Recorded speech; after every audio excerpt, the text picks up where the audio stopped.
It was a quiet evening at Apple's headquarters, the kind of silence that lingered long after employees had packed up for the day. But in one particular office, the dim glow of a desk lamp revealed a lone figure deep in thought: Steve Jobs. He sat in his chair, hands clasped together, staring at a small, beautifully wrapped box on his desk. This wasn't just any gift.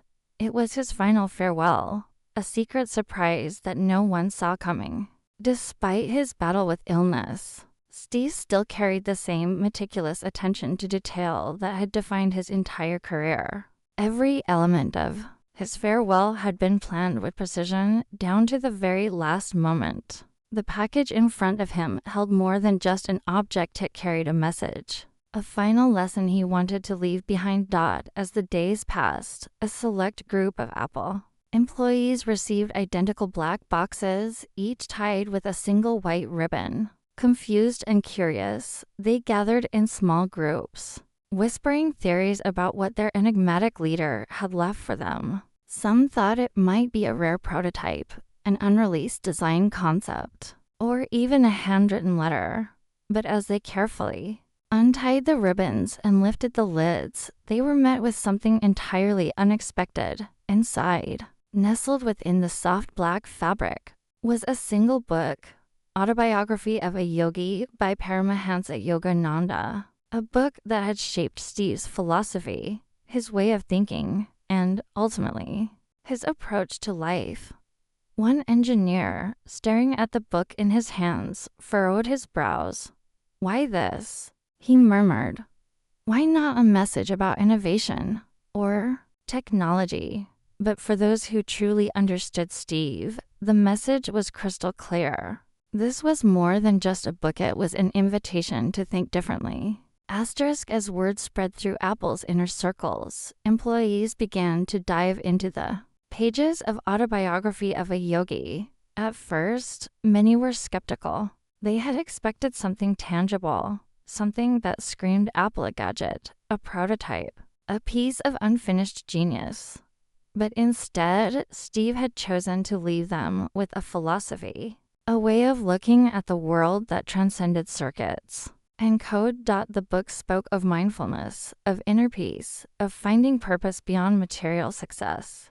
And suddenly, Steve's decision made perfect sense. He had always believed that true innovation wasn't just about technology. It was about the people behind it, the ones who dreamed beyond boundaries, who refused to settle for mediocrity, who saw the world not for what it was, but for what it could be. And so, Steve's final lesson wasn't about design, or marketing, or even leadership. It was about life itself. A senior executive, reflecting on the gift, said, "Steve always had a way of making you rethink everything. Even now, he's still challenging us." Some employees kept the book on their desks, a quiet reminder of the man who had revolutionized the world. Others took it home, reading its pages late into the night, searching for the wisdom Steve had hoped they would find. It was, perhaps, the most Apple thing he could have done.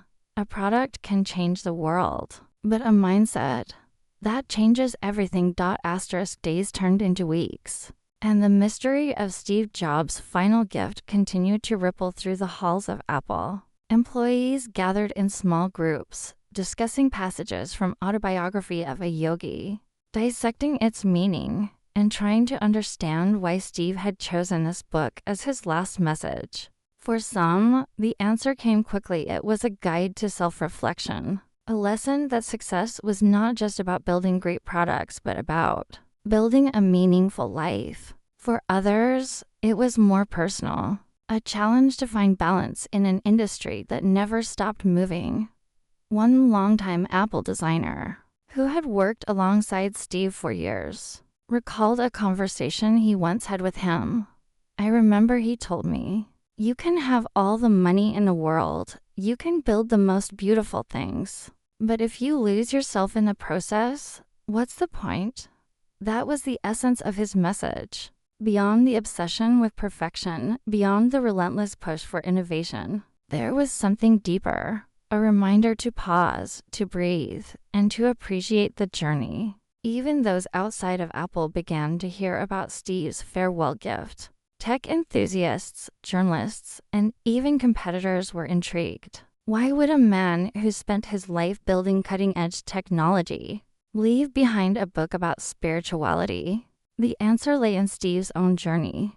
He had spent decades refining not just products, but his own philosophy and unwavering belief that the greatest innovations came not just from intelligence, but from intuition. And now, with this final act, he was passing that belief on. Months later, on what would have been Steve's birthday, a group of Apple employees gathered in the company's headquarters. They shared stories, memories, and reflections about their time with him. But one by one, a new theme began to emerge: how much his final lesson had changed them. One engineer spoke about how reading autobiography of a yogi had made him rethink his entire approach to work-life balance.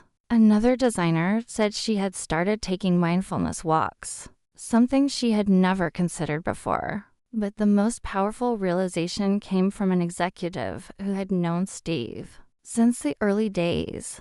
He stood up, holding his worn copy of the book, and said, Steve always wanted Apple to be more than just a company. He wanted it to be a force for change, not just in technology, but in how we see the world. This was his way of reminding us that what we do here, it matters, but how we live, that matters even more. Silence filled the room, not the kind of silence that comes from loss, but the kind that comes from deep understanding. Steve Jobs had left behind more than just an empire. He had left behind a philosophy, a challenge, and a vision that stretched far beyond the world of technology. And in that moment, as his final message settled into their hearts, they knew his legacy would live on, not just in the devices they built, but in the minds and souls of those who dared to think differently.